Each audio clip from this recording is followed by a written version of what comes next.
All right. Hello, Fortinas, brothers and sisters. Welcome back to Ministry Revealed. It is no September 30th, 2021. What the heck is going on, Lord? That was my question. I'll tell you, I was feeling it like you guys were. I was upset. I get upset, guys, just like you guys do. And I want you to understand that this whole revelation of the 14 years and the opening of the books, he's used me to do it, and that he's brought you guys in and to understand it and opened all of our eyes to these things. But it was given to me to reveal. And when something like this happens, knowing that we're in the 70th year, knowing that there's absolutely no possibility that exists for next year, because there is no 4 plus 70. There is no 5 to the 50 for Jerusalem. It's 3 plus 70. It's 50 plus 1 plus 3 plus 1 for Jerusalem. That's it. That's how we know we're here. There is no next year. We have the revelation of Scripture that gave it to us. But what else do we have? The open books. Right? We've got the 14 years, we've got the 70, we've got the open books. So what happens when we go to the open books? And I'm I'm practically screaming to you guys in videos saying, look, how much more can we prove that these books that are displayed here have been opened? We have shown it forward, backward, literally some of them go in reverse. We've shown all of these things have been proven. And in particular, our focus lately has been John and Genesis, 21 chapters to the first 21 of Genesis. We have proven this is understood. So what the heck is going on? Well, you'll know by today's title.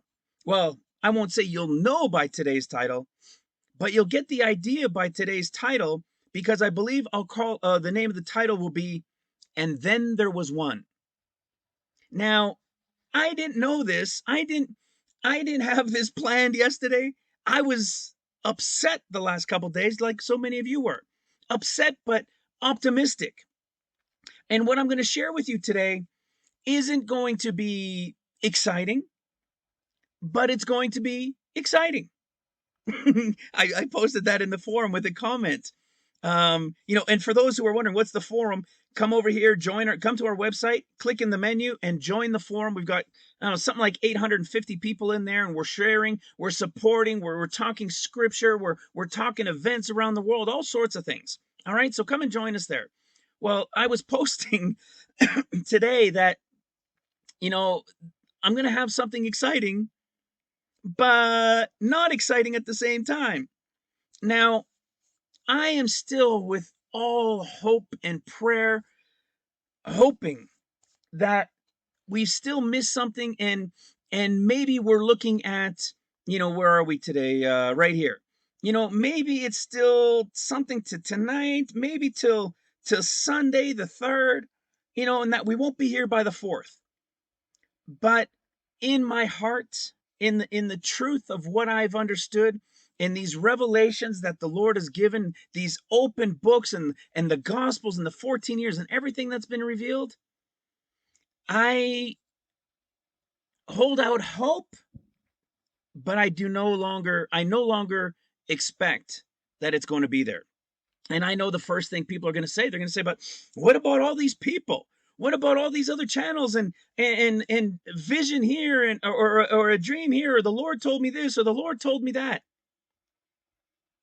I don't know what to tell you, except to say, how many times have we heard that? We know that it's building. We know that it's building and it's building and it's building. And I sure hope that all of that was true. And we're about to find out that it's in the next few days. But there's one thing I've been telling you guys for a long time, and we know it. We have been given the opened books. And there is no getting around the revelation of John chapter 7.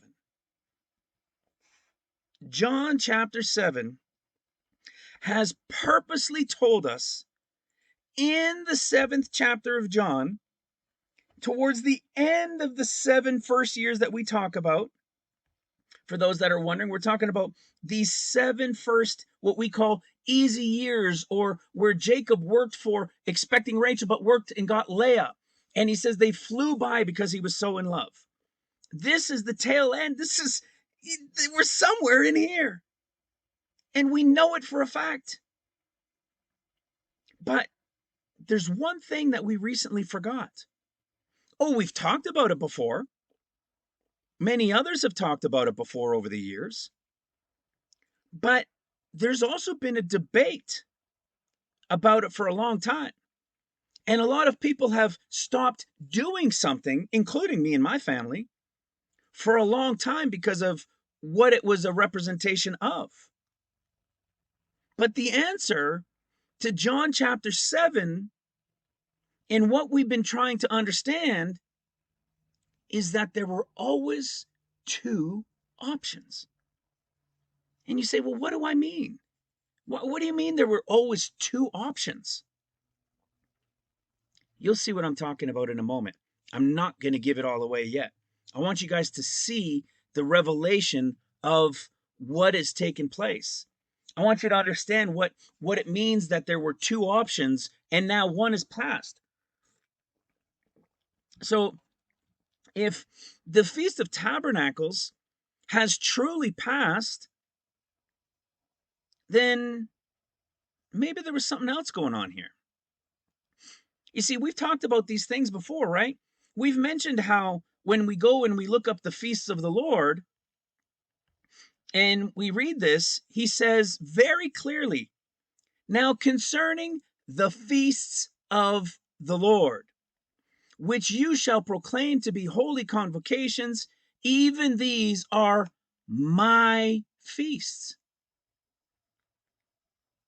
Okay? At no point do we read any feast of the Lord being called the Feast of the Jews, with the exception of what we read in John. This one's called the Jews' Feast of Tabernacles was at hand. In John chapter 6, I believe it was 6, we read the Passover feast of the Jews was at hand. Isn't that interesting? We have one being called the Feast of the Jews for Tabernacles. We have one being called the Feast of the Jews for Passover. And if you do a search on the Jews' feasts, you come across this kind of a search.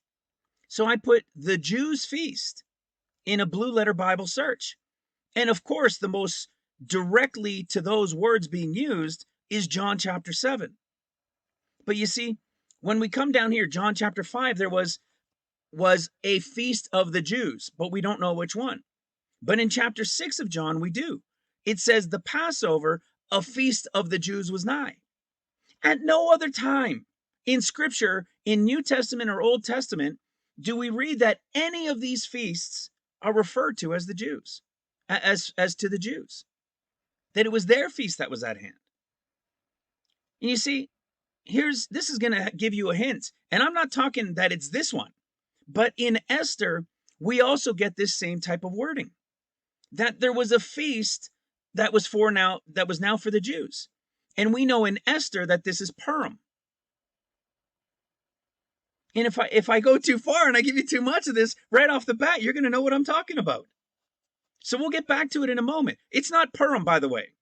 I'm showing you that in the search of the feasts of the Jews, there's only 3. One is Purim, one says the Passover, and one says Tabernacles.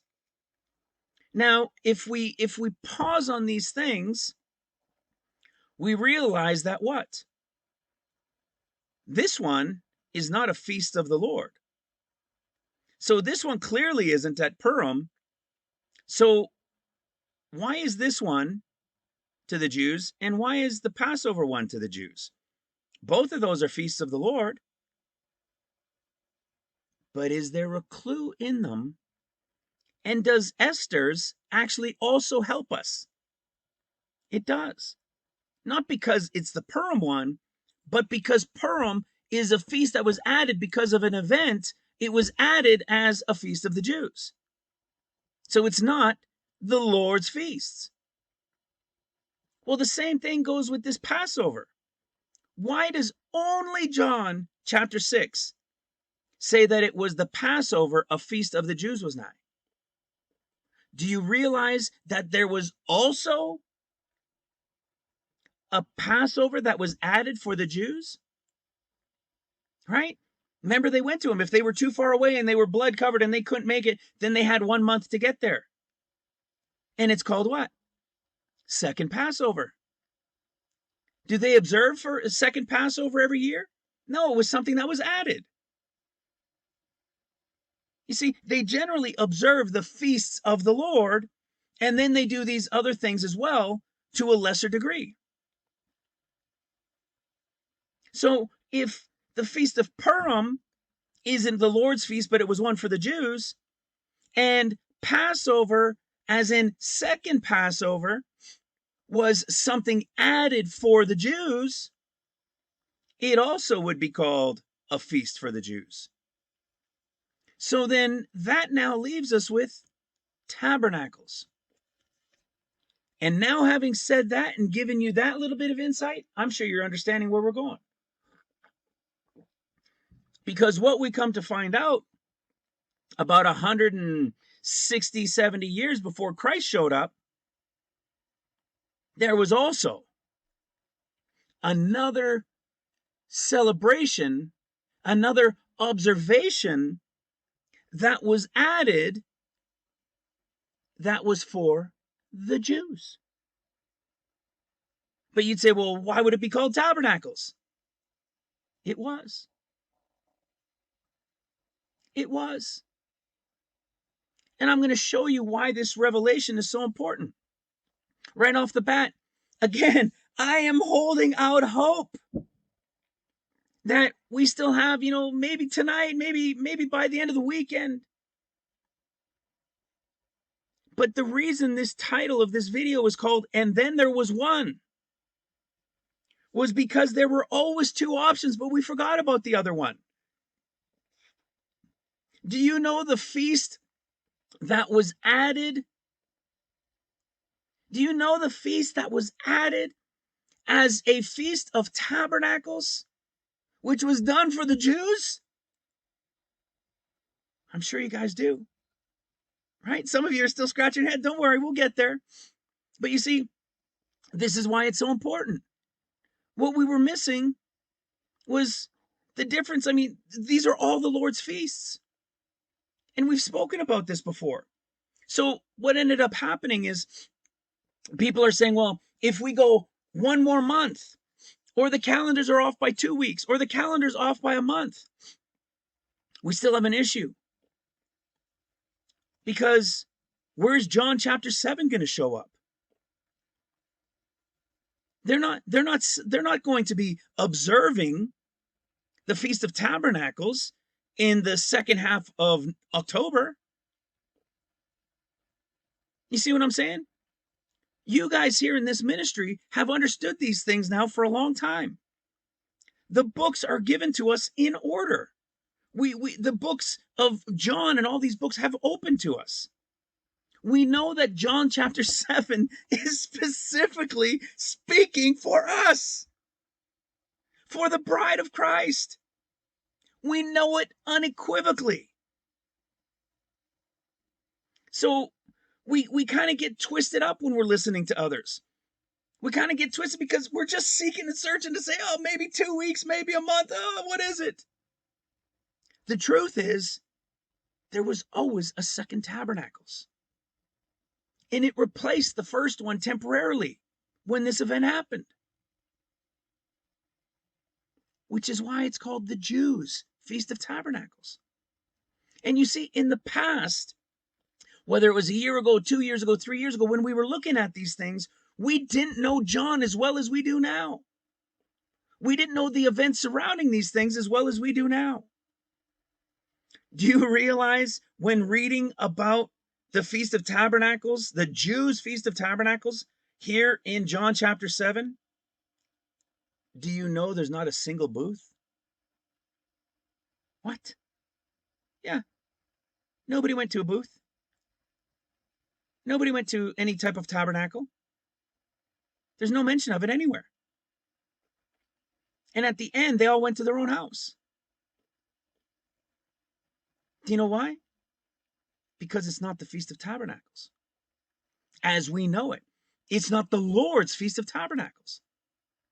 Guys, do you guys remember this? And you got to remember, this all came to me today, but it started with something that was given in the forum yesterday. Something was posted in the forum yesterday.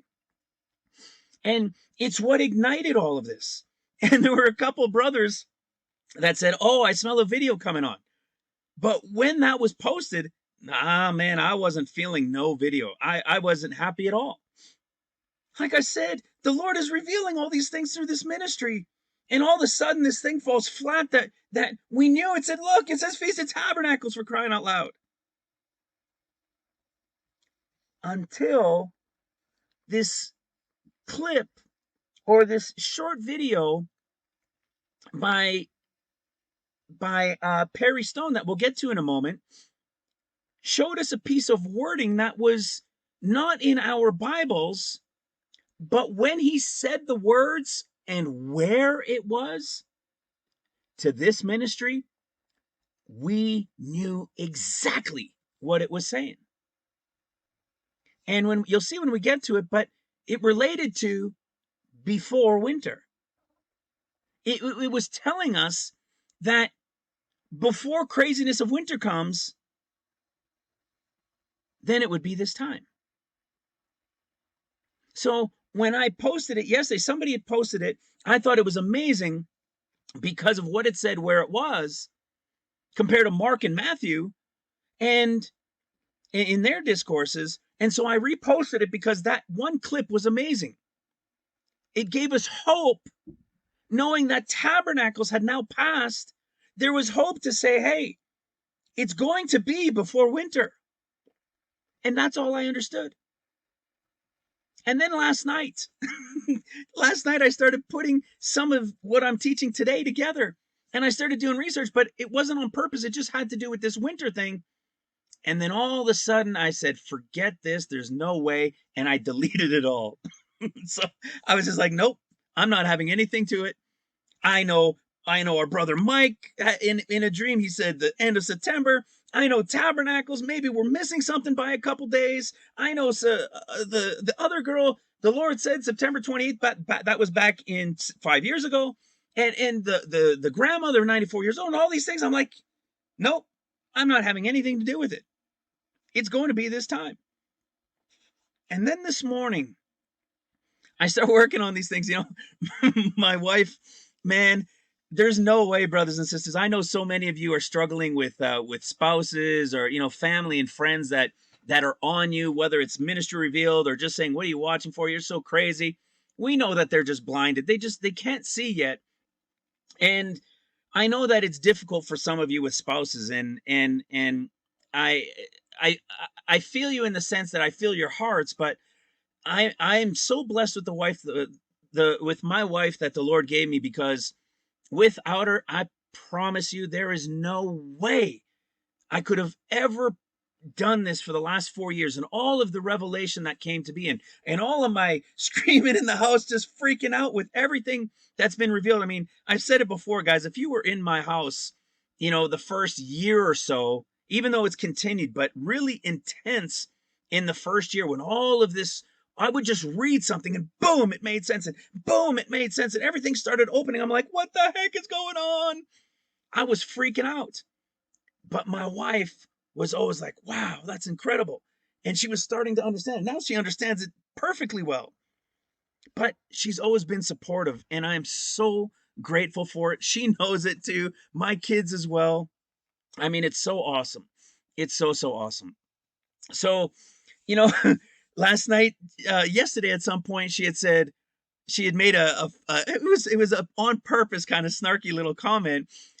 And she was like, just go study. And the reason she was saying that is because I'm kind of grumpy. You know, you hear me here because I love to teach. When I can reveal, when I can bring about the world and the word and help bring greater revelation, greater understanding of him and draw people in so they're seeking him more in understanding and it fires them up. I get energized knowing that's going on. But when something gets down like it was, I'm not like angry, but I'm a little bit snappy. And so she was like, just go study, right? Long enough, go study. And, you know, lo and behold, today happens and I start digging into these things a little bit more. And what ended up happening was we got to be like Enoch, right? We've been asking to be like Enoch forever. Well, there are three things we've also come to understand in this ministry in relation to the timing of the escape. We know that one, it's connected. Well, in fact, if we go to Luke 17, this is one of the clues that Jesus gave us when he says, but first, okay? He talks about when he comes, you guys all know this, when he comes at the end, like lightning from one end to the other. But then he says, but first, must he suffer many things and be rejected? It'll be as it was in the days of Noah, marrying and drinking and giving in marriage until the day they got in the ark and the door was shut. This reference for us, he's literally telling them about when he's coming in the end of days. And this reference we've shared many, many times is crystal clear. He's pointing us to the book of Genesis and to the story of Noah, and we have that understanding. It's even right here. It totally lines up. John 7, chapter 7, when they get in the ark. All right, we've covered this with all of these chapters that give us details to the end. And this is when they get in the ark and the 40 days begin. When the 40 days are over, it's the beginning of chapter 8. That's the beginning of the 14 years. Just so happens. You see? So we've gone through these things and so we know that what Jesus was telling us here is that during the 40 days of the Son of Man, it will be as it was of those 40 days of Noah. It will be craziness, it will be chaos, and of course we know that it will be caused by La Palma. That is, guys, that is the beginning.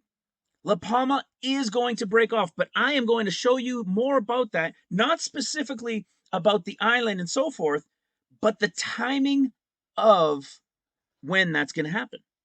So we've understood that Christ was telling us here that the Son of Man's days will be 40 days, and they're going to be the craziness of the how, like the ark. And then, of course, we went to Luke chapter 11.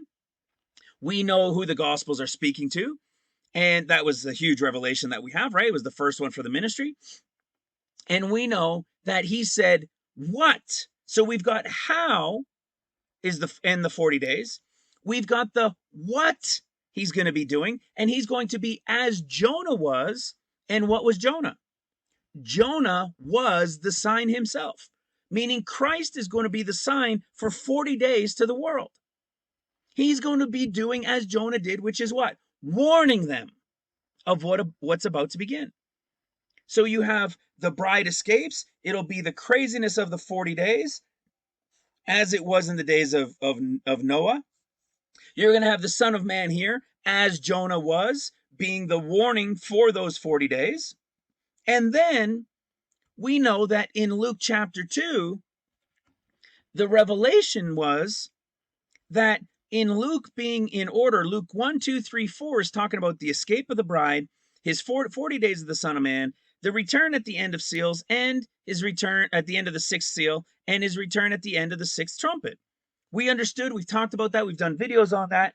And so we know that the type and shadow, or the reference that we're being given here in Luke chapter 2 is its escape in chapter 1, 40 days of the Son of Man, chapter 2, his return at the rapture, chapter 3, and his return feet down on the Mount of Olives, chapter 4. Those are the four events of him. And so this one in chapter 2 meant his 40 days at his birth is our type and shadow of the 40 days of Noah that he references and the 40 days of Jonah that he references. So if the other two have been understood, meaning what he's going to do and how it's going to be on the earth, we now knew that his birth was the beginning of the 40 days. So now we have the when. But we didn't really have the when, did we? Because if we were really in the 70th year, which we are, and all of these things, according to scripture, when 70 years comes to an end, when the year's end comes, we thought it was all tabernacles. Everything was tabernacles. What about the Jews? The Jews, they begin the year and they start rereading Torah on the following Sabbath, this coming Sabbath. We thought everything pointed to the Feast of Tabernacles being the year's end. It sure looked like that. Sure looked like that, didn't it? But let's not forget, we've been saying for the longest time we want to be like Enoch. We've broken down Hebrews 11 a number of times over the years. Enoch is the escape of the bride. There's the 40 days. So this is like Luke chapter 1. The Enochs leaving, never having tasted of death. Then you've got the Noah, the 40 days. And then you've got Abraham, which is the reference of this portion when they're going to be brought back into the land at the end of seals and they're going to start rebuilding. And then you've got Sarah, when she brings about the promise. Well, that's at the end of trumpets. We've broken these things down crystal clear. We know that we are to be, the bride is going to be as Enoch was. By faith, Enoch was translated that he should not see death, and was not found because God had translated him. For before his translation, he had this testimony that he pleased God. But without faith, it is impossible to please God. So first you have to have faith and believe that he is God. Then you can begin to please him. For he that cometh to God must first believe that he is God, and that he is a rewarder of them that diligently seek him. This is the reward of the bride. The reward of the bride is pre-trib being translated, never having tasted of death like Enoch. And when we've shared these things, again, we go into Luke and we go to the story of the transfiguration again. And at the story of the transfiguration, we were kicking and screaming, saying, Lord, look, 9:27, or in particular 9:28. It's the 8th day. This has got to be it. September 28th, it was the 8th day. No wonder we were so upset. No wonder I was so upset. I'll speak for myself.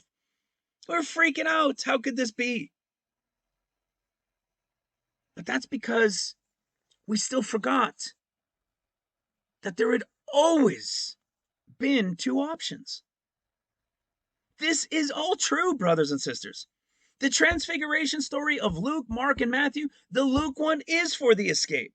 The Mark one is for the rapture. The Matthew one is for his return feet down. So then what was this other thing we were missing? Well, you can see now that it's connected to Enoch. It's connected to Enoch. Well, if you guys remember this video, this is back almost 4 to 5 months ago. The beginning with the bull. If you guys remember that, many of you guys who have been around for a little while, or at least several months, you guys will remember that. That what had happened is we've got videos on the bull, and this time it's the bull's turn, and everything this time is relating to Judah. And so in relating to Judah, of course, if the spring feast fulfilled Israel, the house of Israel, well then the fall feasts have to be to fulfill the house of Judah. Well, they will.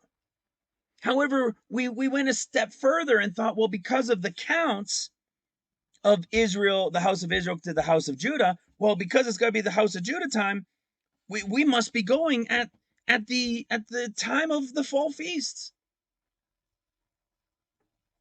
But what's interesting in hindsight now is that they're for Judah. You see? They're for Judah. So what had happened in that video was the Lord had been revealing to us, this time it's the bull's turn. We know it's all about the bull and the ox. This ministry has talked a lot about that over the last while, quite a while. We have the revelation that there's a time coming for the bull again, right? The red heifer, the sacrifice of the bull, of the ox. And so what happened is we realized, well, wait a second. We're not counting if Christ is the second Adam. And so what some people were doing, and we were in that boat as well, we were saying, well, maybe it's 1 month off. Well, if it's 1 month off, that just brings us back to Christ. If it's 2 months off, that brings us back to Adam. You see, when God created Adam, the sun was in Taurus to start the year. And everything the Lord has been revealing to us is connected to Taurus. Even the pendant that Christ was wearing on the Shroud of Turin, they could see from left to right. Like in the Western world, it was Nun, Aleph, and Ayin. That's the equivalent for the number 50, 14th letter of the Hebrew alphabet, number 50. Aleph, which is one for the ox, and 70 is the number for Ayin. So you had 50, like for Jerusalem, you have Alpha, the beginning, the ox, and you have 70, which is for the house of Israel. So the 50 and the 70 coming to an end at the ox. There had to be some sort of connection. Well, part of that connection is what? That Christ is the Alpha and the Omega, the beginning and the end. You get it? He's what? The head. Taurus is about the head, right? The ox, Alpha, is Taurus. And so we realized that maybe the Lord is counting the beginning of the year, even though there's been the progression of the equinox, because the sun and the moon have progressed over the years, over the thousands of years. So you still have to keep in line with this progression for your springs and for your summers and falls and winters. But God doesn't change. So if he doesn't change, could he still be running off the bull? Because in the beginning means the ox, the Alpha. So we see that it's 2 months off. And when I did this video on this, which one right here? When I did this video, Ivan had brought that to my attention and said, well, is it possible 2 months? And then Trisha, I remember asking me, saying, oh, is it maybe 2 months? And I had already thought on those things too, but like all of you, I'm thinking there's no way it's 2 months off. There's no way the whole thing is going to be 2 months off and we're looking for tabernacles in November. You know, it doesn't make any sense. They will have already observed it. You see, and my point in this is that if it's in Scripture and it's talking about a feast, or it's talking about a specific date time, well, it's not going to be off and mean that it's in another time and nobody's observing nothing. It's not happening. It was already past, or there's nobody observing it at that time. What would be the point of putting it in Scripture to tell us if it has no connection to anything? Okay, and so this is my point, and this is where I started to say, well, in the last 2-3 days, as tabernacles had come to an end, we were trying to stretch it out, and then we're saying, well, maybe 2 more weeks, maybe. Well, no, it said the Feast of Tabernacles, but it said the Jews' Feast of Tabernacles. Something is being observed by the Jews. So if this time of tabernacles had already passed, well, then clearly it's not the Lord's Feast of Tabernacles that John chapter 7 is talking about. And so if you remember looking at this too, I was talking with Mike today. And so if we're looking now 2 months off, so instead of March, you got April, May. Well, May was when the sun was now in Taurus. So if the Lord is really trying to tell us that it's related to the ox, well, then we're clearly 2 months off. But it doesn't mean all of these feasts and everything are moving with it. So you still kind of come to this conundrum and you say, well, wait a second. How is that possible? And I was talking to Mike today and I said, well, here's another clue. September, October, November, December. What were these things in the past? 7th month, 8th for octagon, right? October, Nieve, November 9, and Dies, December was 10. So again, that would be like saying what? September that we call the 9th month is off by what?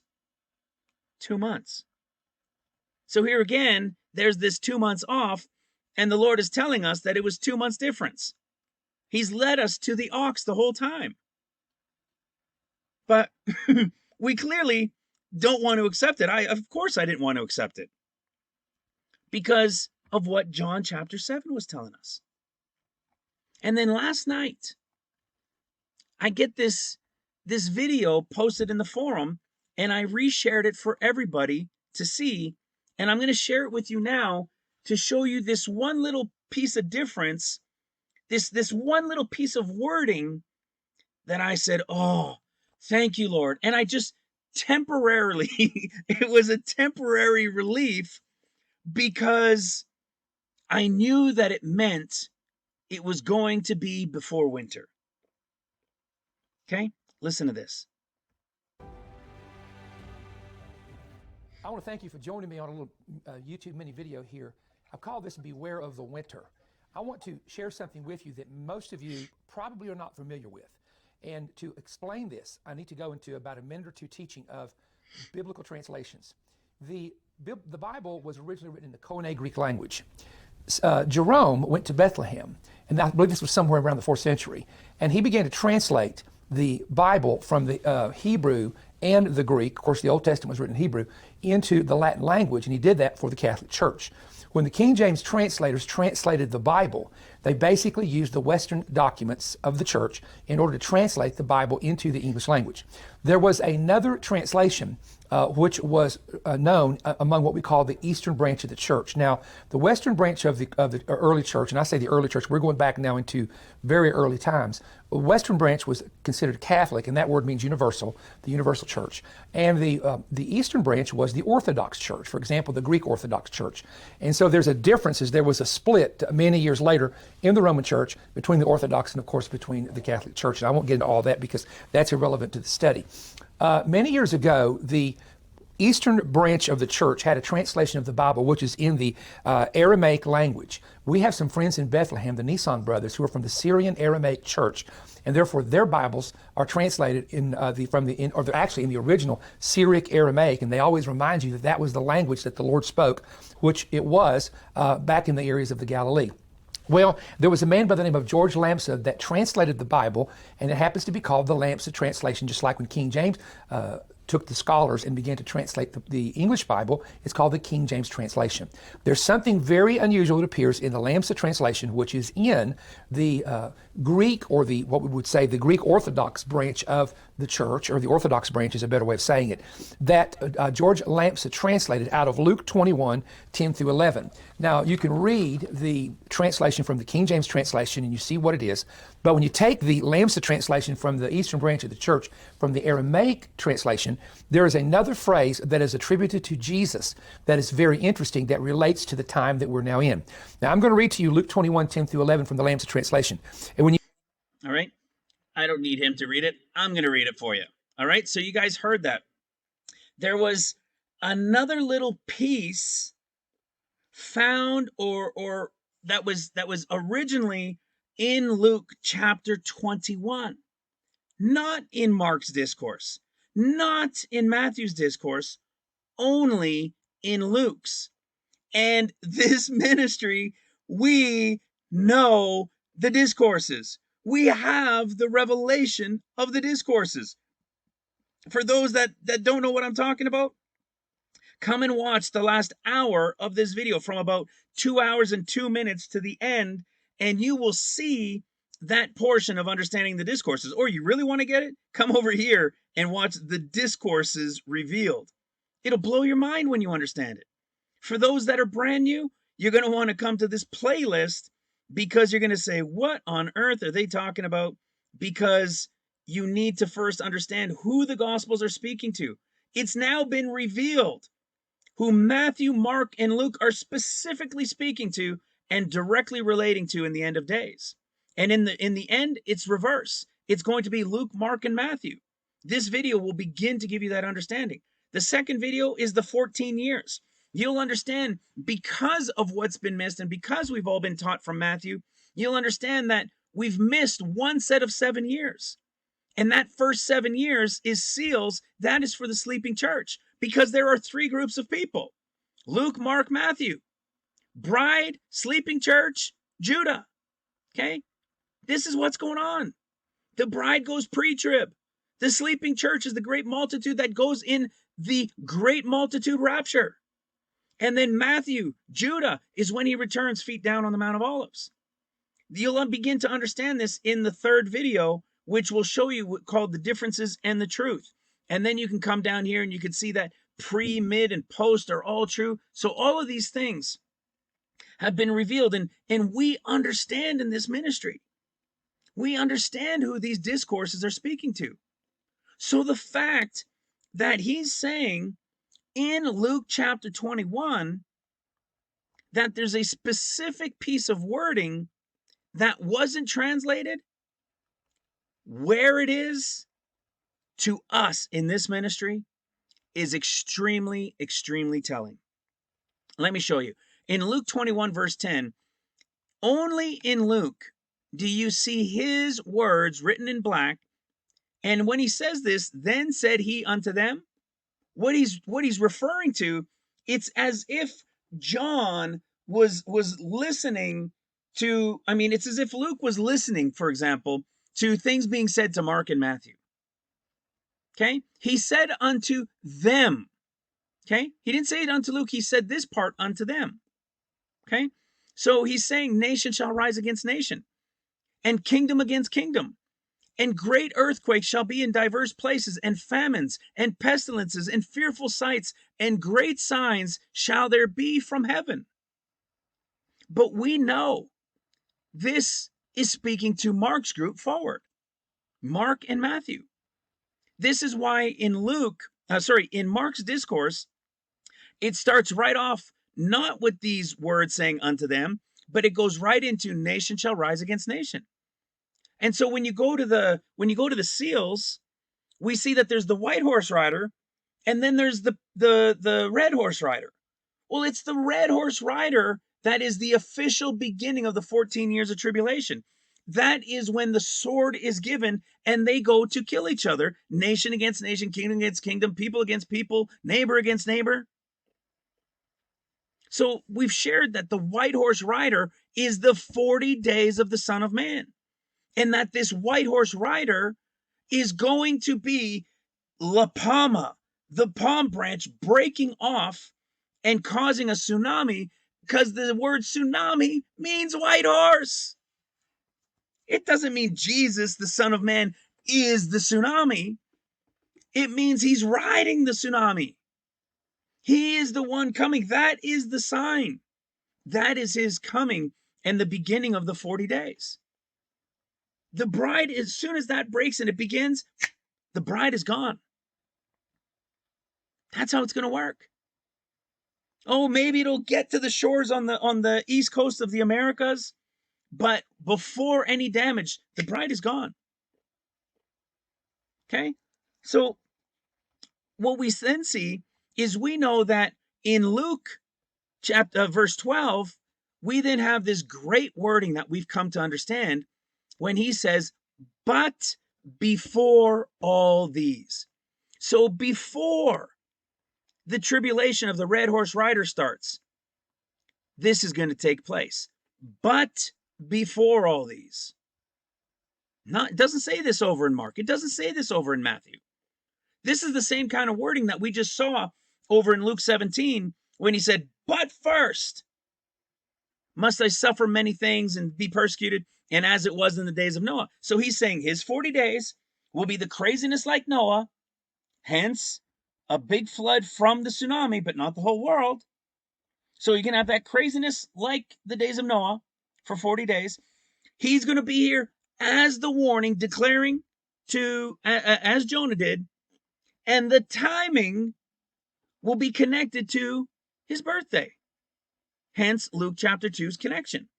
So this here is the same as what he said in Luke 17 when he says, but first. So that means we've shared this many times, that this is the beginning of the 40 days of the Son of Man. The bride is gone. You see, when you come to the bottom of Luke, see, for as a snare shall it come upon all them that dwell on the face of the whole earth. Watch ye therefore and pray always that you may be accounted worthy. This is why we call pre-trib for the bride the escape. We don't call it rapture. In fact, Paul calls it like a rapture. We call it the escape. So we don't mix it up with people that say rapture, which is for the big rapture in the 7th year of seals. So watch ye therefore and pray always that you may be accounted worthy to escape all these things that shall come to pass and to stand before the Son of Man. So if you're going to escape all these things that shall come to pass, well then clearly when he says, but first, the bride isn't included in this.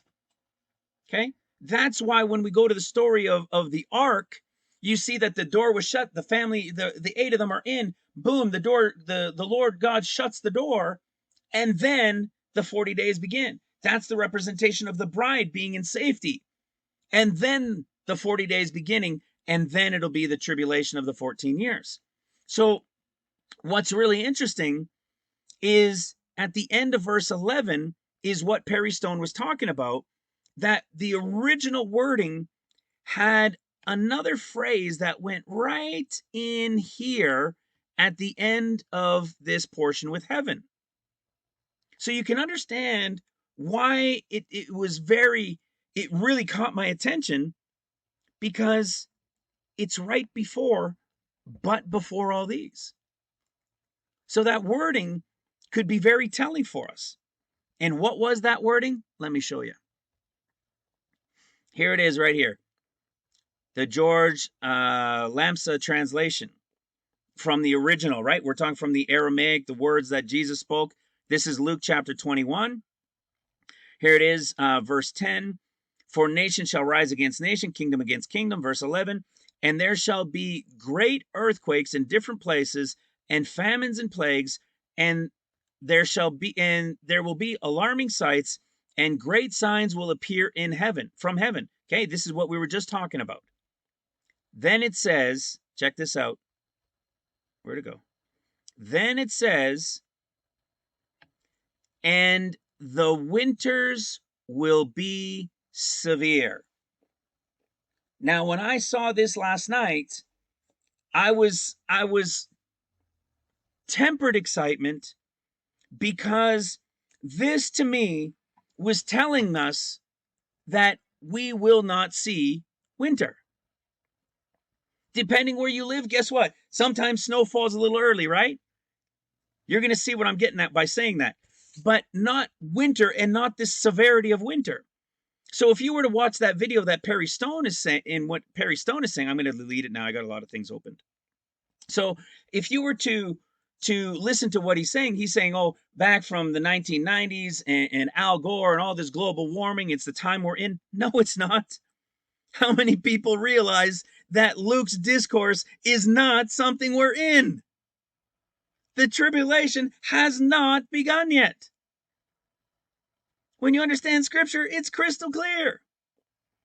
When we can understand the discourses, when we can understand, everybody scream, or a bunch of people screaming, it's the mark of the beast. No, it's not. It's the precursor. It's the setup. It's poison and you don't take it, but it's not the mark. We've talked about that before too. I'm not going to go into that. Okay? You can't be telling people pre-trib and saying we're not in the tribulation, but it's the mark of the beast. Like what? You're going to condemn everybody? And it's not even tribulation and you're saying pre-trib? No wonder everybody's confused. So now you're seeing what I'm getting at here. This is why it's so important that it was right here. So I started thinking, oh man, that's exciting. That's exciting because we're not going to see the winter. That's what that told me. Because right before this, guys, I told you I was ticked off. I was very upset. I wasn't at the point I was in 2019 at this time, because we can see these events taking place around the world.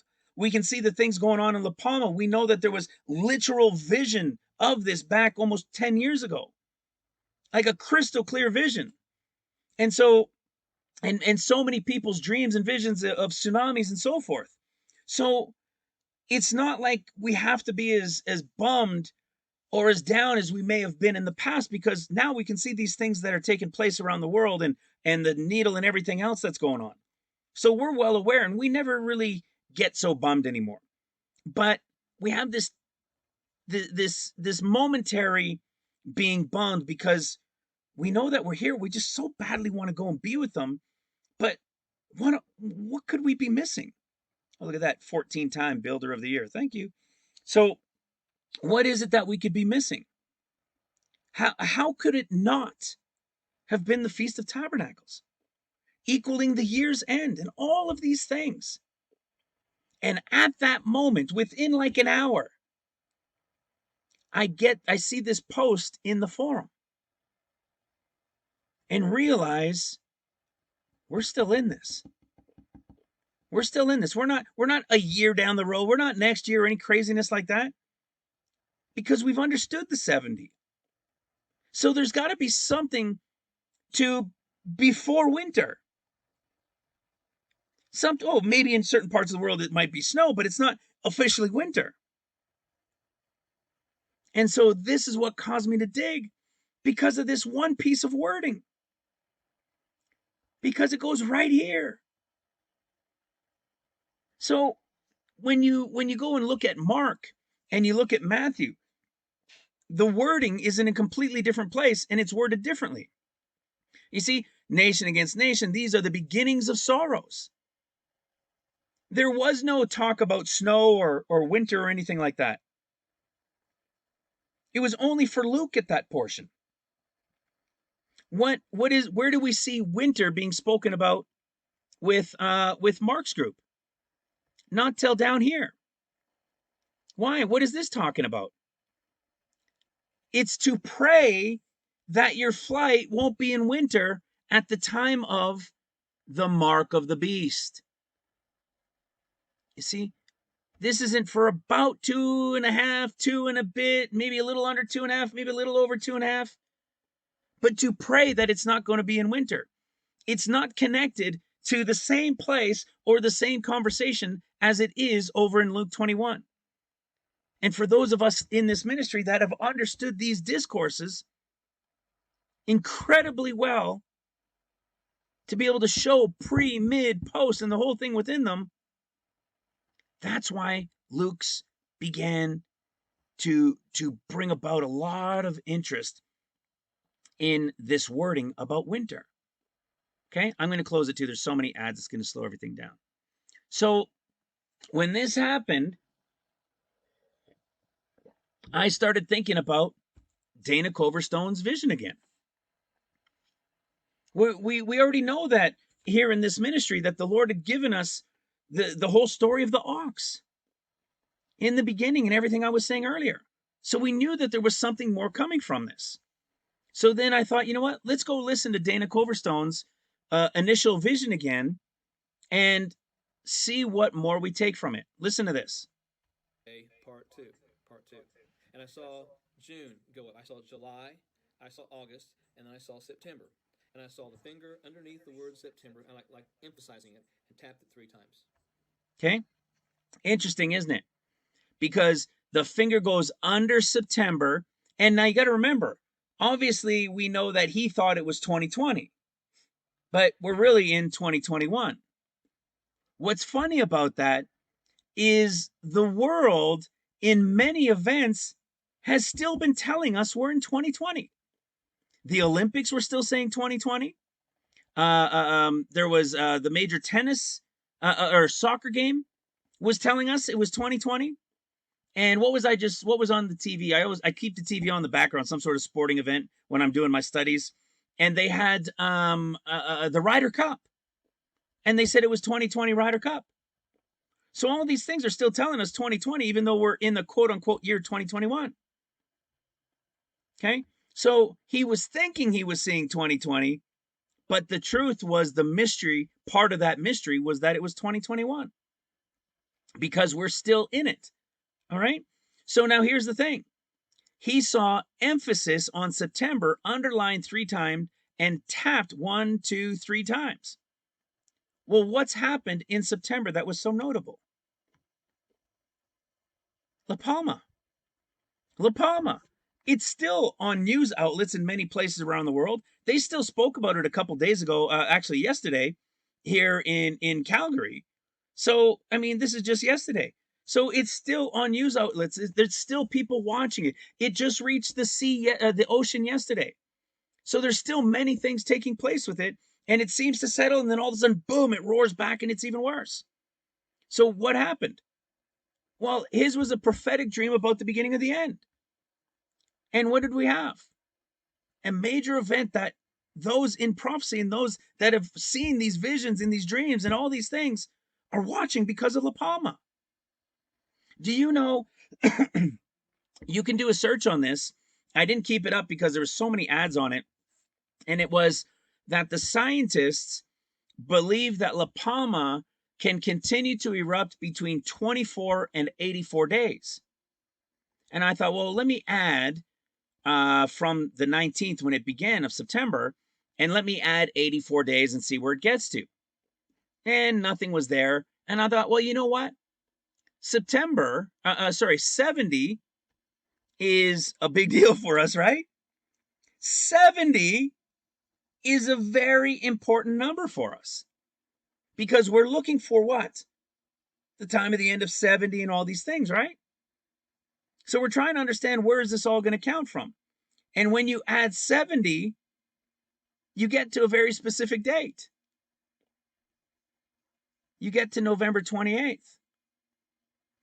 And you guys think, well, what's the point of November 28th? Well, that's where we're going. That's what I'm about to show you in more detail.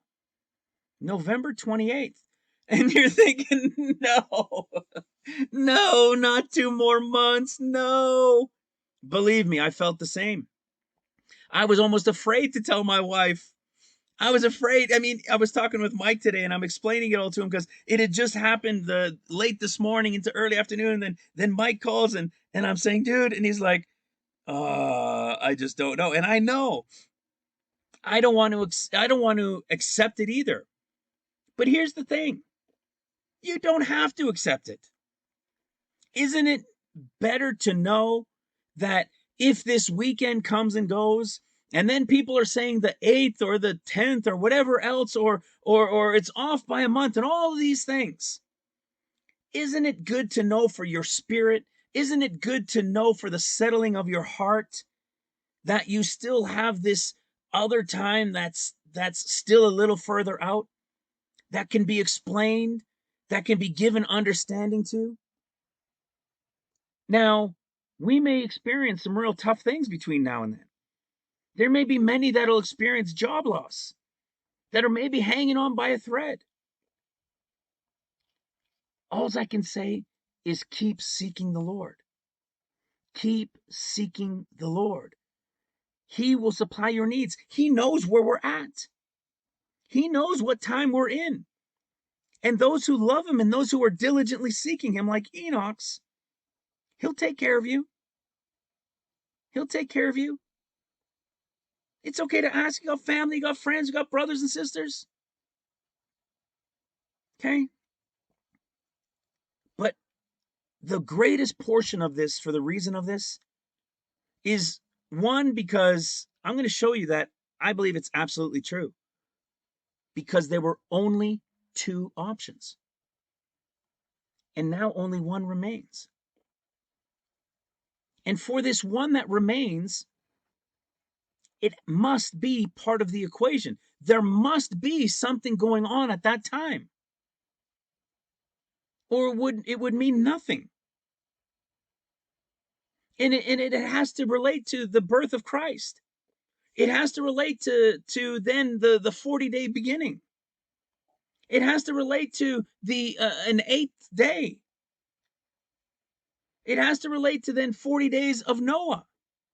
It has to be connected to Enoch. Now you see where I'm going, right? Well, this is what I was saying. Here's where Christ is born. We know that the bride goes. Then there's 40 days of the Son of Man. This is the portion. Just like he said, when the bride goes, boom, it's when the door is shut. Okay? Then the 40 days begin. Just like we've shared many times in Genesis chapter 7. Yet 7 days, after 7 days, when the 7 days are done, boom, in the self same day, the door is shut, they're safe, and the 40 days begin. So we're trying to understand this and uncover this a bit more. And we know that it's got to be connected to Jesus's birthday. Now you say, well, wait a second. Didn't we already prove Jesus's birthday was at the Feast of Tabernacles? Well, this is where we get into something that has been a mystery for a long time, and not to some, it's not even a mystery, but I should say a question that has been out there for a long time. And this is from a really great website that we all know, that I've shared it many times for different reasons, for different studies. And this was perfect as I was doing a search on these things, because you're going to see what is being spoken about here. And was Jesus really born on December 25th? Now, we've shared this in the past. I remember Ivan, our brother Ivan, had put together his calendar, and we call it the Sun, Moon, and Stars calendar. And he's always believed that Jesus was actually born at the time of Pentecost.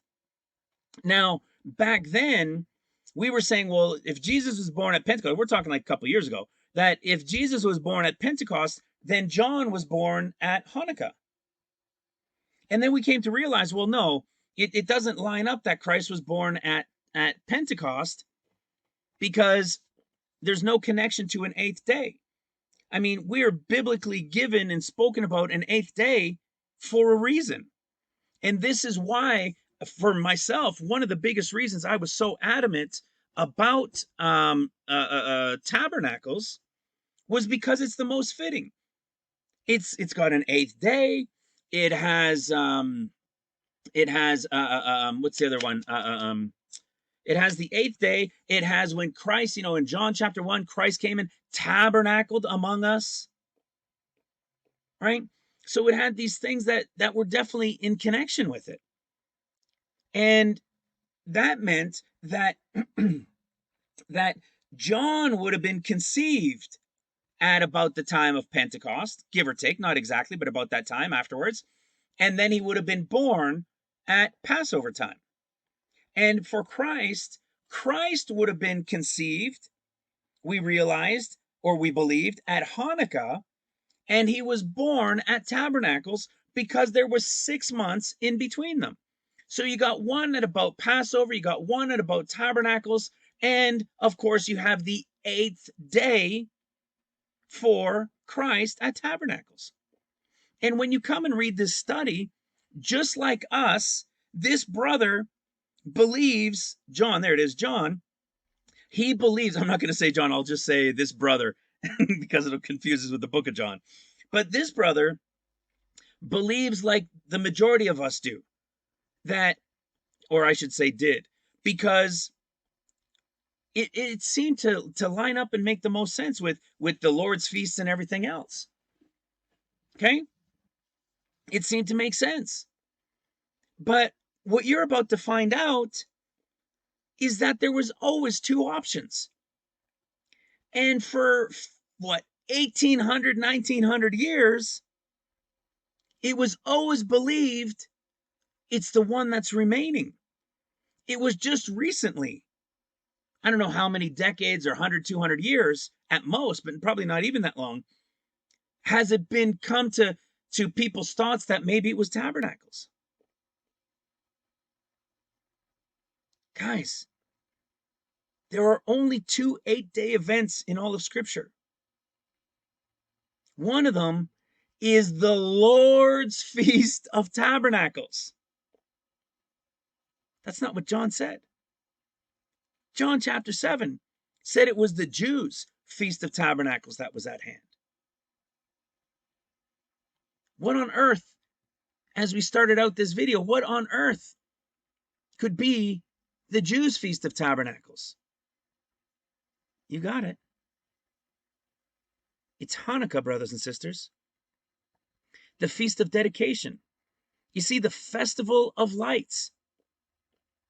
If you remember the Festival of Lights, if we go into Luke chapter 1, which is to the bride of Christ, and then when Christ, the escape of the bride, and then when Christ would come, we find out, where are we? Okay, when it says, and the Lord God of Israel hath visited and redeemed his people. We know this right here is the wording for the escape of the bride of Christ. It's the connection to Acts chapter 15 verse 14, that God came and visited the Gentiles and took out a people for himself first. And as we keep reading down, we find out that the horn that is brought up, that he's brought, it says in verse Luke chapter 1 verse 78, through the tender mercy of our God, whereby the day spring from on high hath visited us. The day spring, the rising of light. Many of you guys who watched the last video about that portion about, you know, the 14ers and so forth, you'll see this rising of light and rising from the east. Okay, the day spring from on high visited us to give light to them that sit in darkness. And for those 14ers, check this out. First of all, it's what? 20:14. And it's what? To shine, become bright, to give light. Right? All these things are connected to what we were talking about with 14ers. To show, shine, give light. Very interesting, because this is the representation of when Christ comes, and we spoke about that as disciples. So what does he do? He came to give light to them that sit in darkness. So you have the escape of the bride of Christ, and then the one who comes as light to them that sit in darkness. And we know that that relates to the type and shadow of, boom, Christ being born. Okay, the type and shadow of at Christ's birth, him coming as the light. Well, when we go to John, after chapter 7, we come to chapter 8, we know that the bride, the woman caught in adultery, which means the Gentile bride, this Gentile woman is now before him. And it talks about, you know, he stoops down and he wrote and so forth, and he's like bent on one knee and she's standing before him, and there's nobody left but only him bent over and her standing before him. It's the image of like a proposal, if you will. And what happens after he's standing before her? Bang! John 8:12. Then spake Jesus again unto them, saying, I am the light of the world. He that followeth me shall not walk in darkness. It's Luke chapter 1. It's Luke chapter 1. So the escape happened. She's standing before him, and bam, then he comes and his 40 days start. And he's the light in the darkness. It's the same thing as Luke chapter 1. So what is this light in the darkness? Well, that's what they do with the menorah. The whole story of the menorah, of of Hanukkah was, it's not recorded in the original text, but they said it was the miracle that one day of oil for the lamps lasted the whole 8 days. Right? You can read it. This is from Britannica, and you can read the story of it. It's all about the Maccabees, right? You can read it in 1st and 2nd Maccabees, of course. And it was what? Well, when they came and destroyed the second temple, they desecrated the second temple in Jerusalem, the victory in a 3-year struggle. And what ended up happening? Well, the Maccabees defeated them, right? They won. You can see it started up here.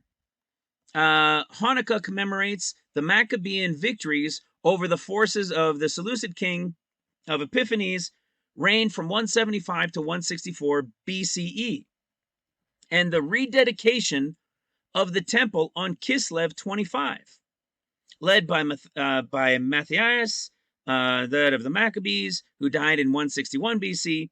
The Maccabees were the first Jews who fought to defend their religious beliefs rather than their lives, according to Maccabee text. And then you come and read, let's continue from right here.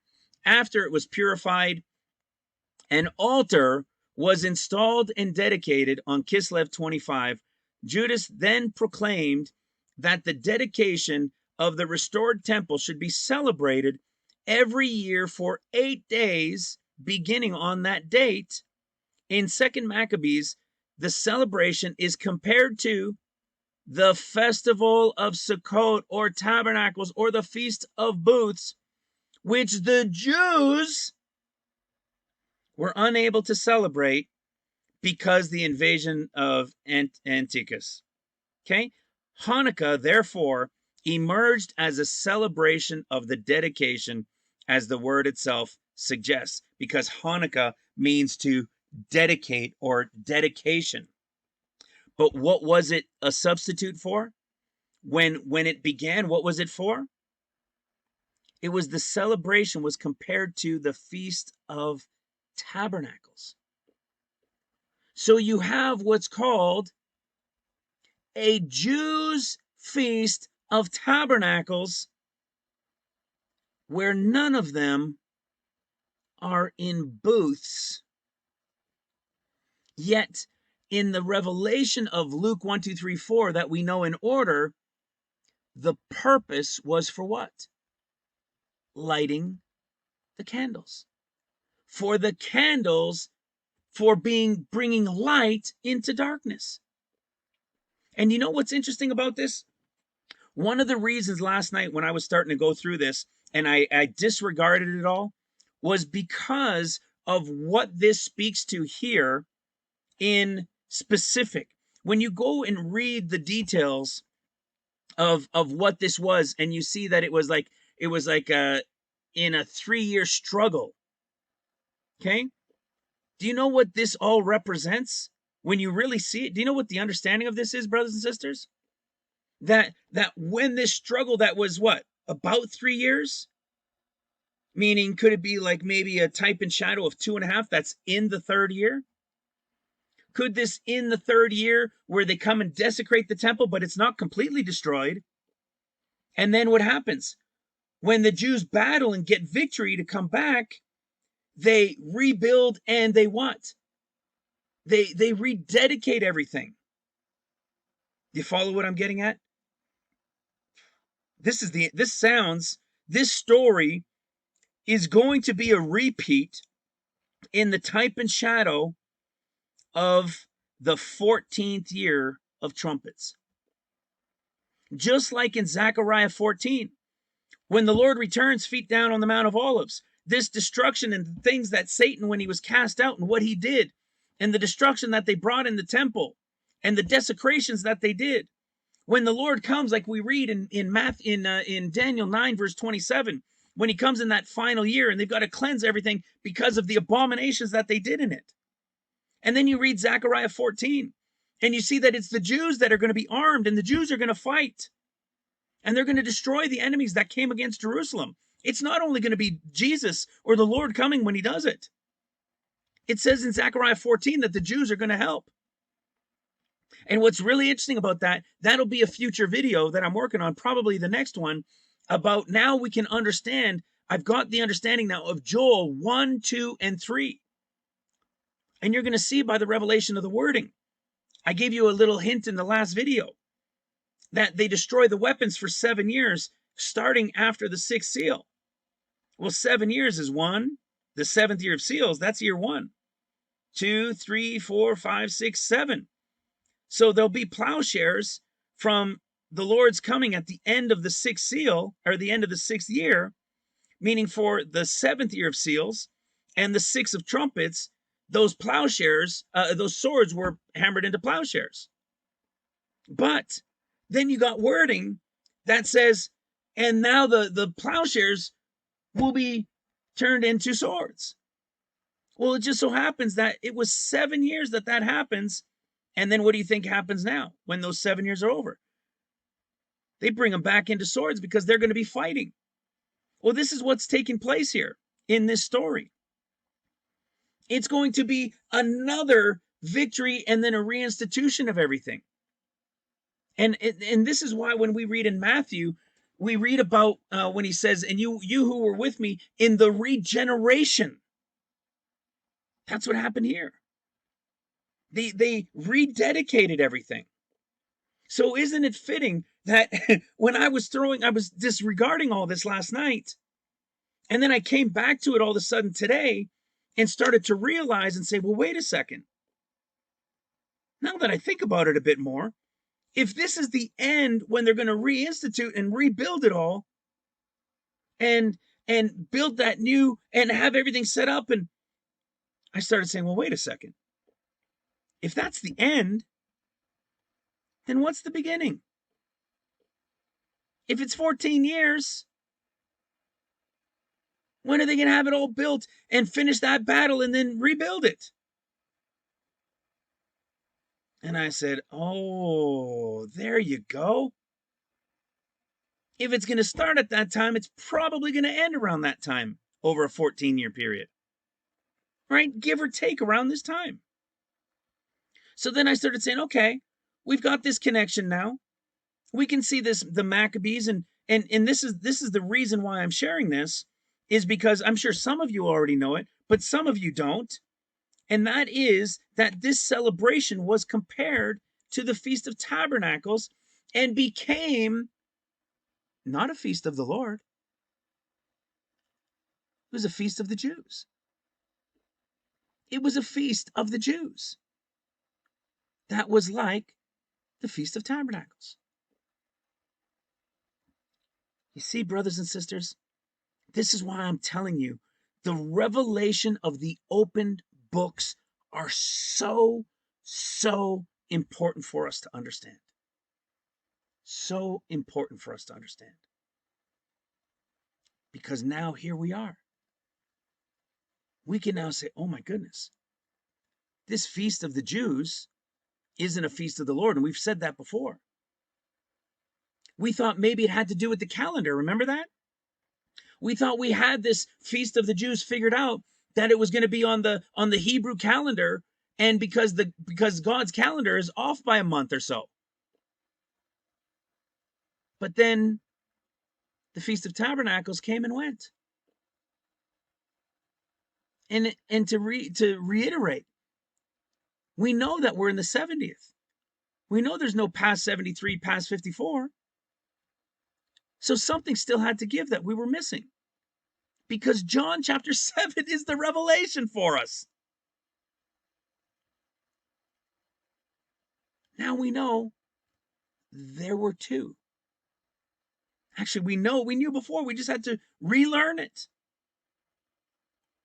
The three feasts of the Jews mentioned in Scripture are Purim, second Passover, and Hanukkah.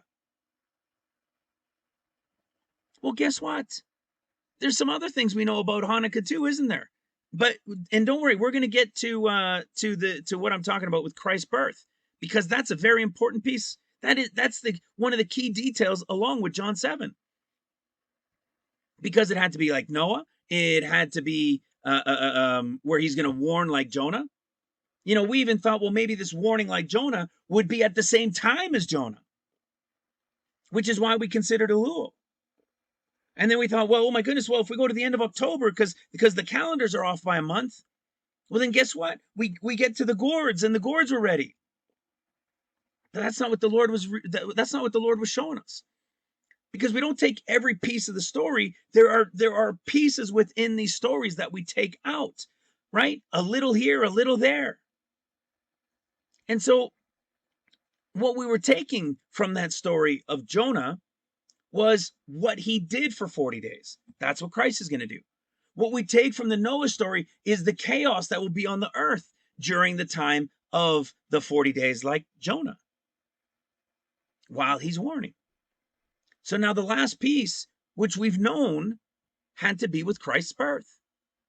And so as we look at this, all we're realizing is it just shifts. All we're doing is, how appropriate is this for this ministry? Is reversing it. We had his birth at his conception at the time of Hanukkah, and his birth at Tabernacles time. We had John's conception at around Pentecost, and we had his birth at around Passover. All we're doing is reversing each of them, meaning John was conceived and born. John would have been conceived at what? What was it? So not exactly such. What is it? I wasn't thinking about John. I was thinking about Jesus the whole time. John would have been conceived sometime around Tabernacles. That's right. Sometime around these fall feasts is when John would have been conceived, and he was born at about the time of Pentecost. And Jesus would have been conceived at about the time. How did that work? Give me a break. Come on now. I lost my train of thought with it. Well, we'll get to it in here.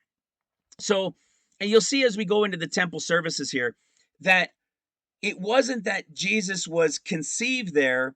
It's that Jesus was born, guys, at Hanukkah. You'll see what I'm talking about. This is how we get the understanding of it, all right? And it has to do with this right here, the priestly courses. We're going to talk about that. So he goes on to say, was Jesus really born at December 25th? And when we say December 25th, that's just the Gregorian calendar stuck on date, okay? I don't believe he was born and it's always to be observed there. I believe that it was connected to the lights, all right? The light that came into the darkness, that's when he was born. And we know that that moves according to the moon. So as the Western tradition maintains, or does the careful study of Scripture allow for a different time of his advent on earth? Two cases are reasonably made, one for Sukkot and the other one for December. The background of the courses. So what we read here is he's talking about Luke chapter 1. In Luke chapter 1, it has always been this division that takes place. Because, and I remember, Ivan, I remember we spoke about this, that in the division of the priestly works, right, there are 24 priests, okay? There are 24 courses, and Zacharias, who is John's father, John the Baptist's father, he had what's called Abijah, or what do they call it? Aviyah, which was the 8th course, okay? That was his time, his week to work the temple. But how it works is it starts in Nisan, and you have the first week, the second week, and then you've got Passover. So for Passover week, all of the priests had to come and work. So then the week after unleavened bread, it was now the third one's count, and then 4, 5, even though 5 would have been at 6 and 6 would have been at 7. And then you get to Pentecost. Well, at Pentecost, see, all 3 feasts, the 3 main feasts, all priests had to come and do the service at that time because it was a busy time of year. And then the following week, they would continue on their weekly priestly services. Well, when you go and you understand this and you follow it through, you find out that this is the 8th one right here. This is where no, this is where the 8th course was done in week 10. Okay? Because like I said, you had Passover and then you had Shavuot when it was all priests and all priests. And what ends up happening is when you understand this and you follow it with the time of all priests at the 3 major feasts here in green, that ends up leaving Luke chapter 1 when it talks about, watch this, in Luke chapter 1, when it says that John's father was the course of Abiah, which was the 8th course. When you go and read it in First Chronicles, you say, oh, well, if that was his course, then it's probably, of the 2 options, more likely that it was talking about the first course. Now, if that was the case, and you were saying that it had to do with the first course, meaning just after he finished his work here, it would have been shortly after that he conceived with his wife. Hence, 9 months later, he would have been born at the time of Passover. Okay? And Jesus being 6 months later, as Luke chapter 1 says, then we know Jesus would have been born at the time of Tabernacles, 6 months apart. But what this article, what he goes on and he's teaching and talking about, is that there have always been 2 options. And it's never really been fully understood. Now, one of the debates is, well, was it really very important? No, the number one thing is the salvation of Christ and his death and resurrection. That's the most important thing. But what we're talking about is once you have that, once you have the Lord, you've been baptized and you have his spirit dwelling in you. Now it's the meat. That's what this ministry is. This is the meat that we're given. This is the revelation of his is to come that's bringing clarity to some of the points of the is and some of the points of the was. Old Testament, New Testament, and is to come. So the debate had always been, was it either late December Hanukkah or was it Tabernacles? That's always been one or the other. But it wasn't necessarily the most important thing. Well, now that we're in the meat and the Lord is revealing these things to us, it suddenly is becoming more important. Why?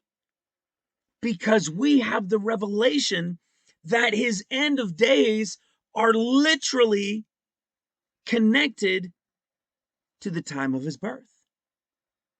Now, all of a sudden, in our day and age, at this time, his birth, because of the revelation, becomes very important. So now, guess what? This was the first course.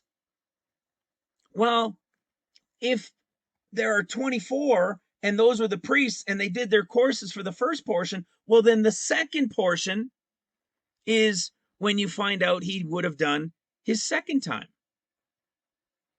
So his second 8th week would have been right here. You following? So what we have said and what most say, including this brother, is he sides, as most of us do or did, and said, I'm sold that it was Tabernacles. Clearly it was Tabernacles. But it couldn't be certain. We couldn't know with 100% certainty, because Luke chapter 1 in John's father's work could have been here, or it could have been telling us here. And now with hindsight, we could say, well, the most obvious one is usually not it, right? Because these things are hidden in the mystery. But here's the great thing. This one's past. The one that equaled John's conception time frame after his work of the 8th course and bringing him to his birth at Passover, at Passover time frame, meant that Christ's birth was sometime at the fall feast, like Tabernacles. But now that that's passed, it only leaves this final option. Just like the title of the video. It leaves only one, guys. And this other option that it leaves, guess what? It's also an 8th-day observation.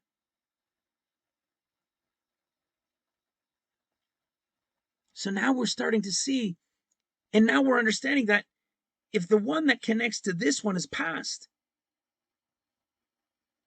then the only option that remained is that Luke chapter 1 and that reference of his dad's service was actually connected to his second time service, which came later in the year.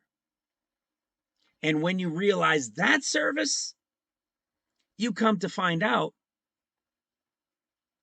you see, when it talks about it and he's going on and he's telling the different places and you read the differences of it, you read the schedules of the church services for the priests, you start to realize, especially for us in this ministry, that, hold on a second. Oh my goodness. Tabernacles is past. There's only one option. And after all of these years, if you remember what I was just saying a little earlier, that there's something we've cut out of our lives because of what it represented, because they were twisting Saturnalia, we find out, right?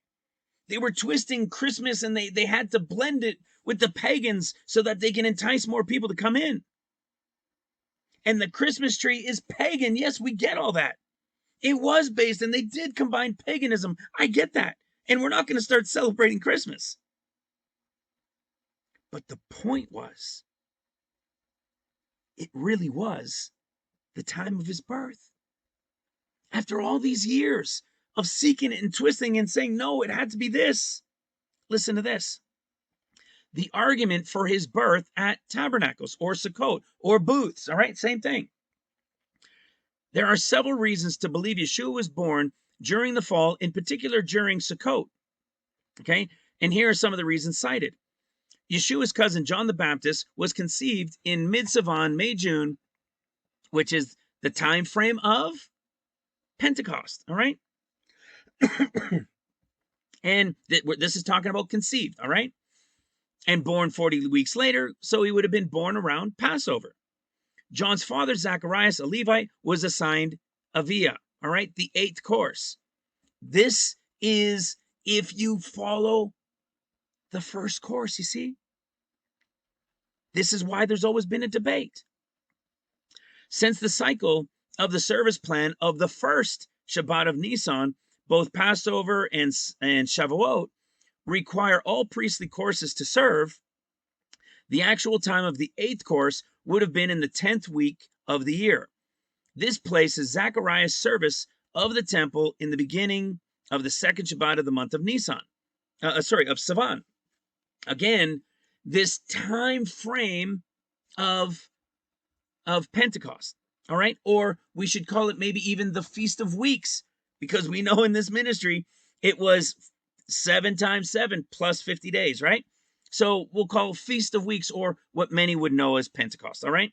But we know there's more to it now.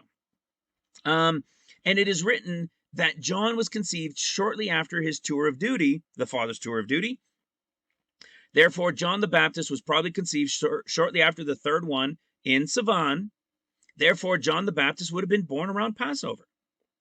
Even today, it is customary, because John was considered as a type of Elijah, it is customary that the Jews put out at Passover the Passover Seder, a meal in anticipation of Elijah coming. So it makes some really good points as to it being actually Tabernacles that Jesus was born. Or sorry, that John was born and the connection to it. Now we're going to see the connection to the points being made for Jesus, for Yeshua, being conceived at Kislev time. Hello. Okay, conceived, not born, conceived. And born 40 weeks later during Tabernacles.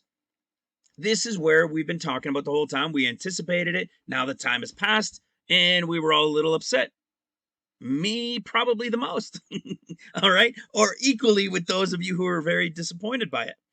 But this is now the great hope, because we're realizing that this is proving that the second one was true. So let's see what it's using. Yeshua was conceived 6 months after John the Baptist. That's correct. Okay. We see that it was referring to her 6th month of pregnancy, not the 6th month. We get it. 6 months added from Sivan is Kislev. Hence, he was conceived some point around the festival of Hanukkah. Okay, the festival of lights. And the 15th of Nisan, John's birthday, we add 6 months. It was Tishri, meaning Jesus was born probably sometime around Tabernacles. It says, in the day of his birth would have been the time of the first day of Sukkot. Okay, and the 8th day related to the time of his circumcision, right? This is what we've been teaching. We were in agreement with all of this, as was the writer of this, the guy named John, who does Hebrew for Christians. And this is what most people, like even Mark Biltz, you know, there are many out there that teach that this is what is believed and understood. And you're going to see that one of the arguments is that, well, what were the sheep doing in the field? Well, first of all, there are always sheep kept for the priests. There is always a shepherd and shepherds watching over the flock because there's the sacrifices. So there are always shepherds.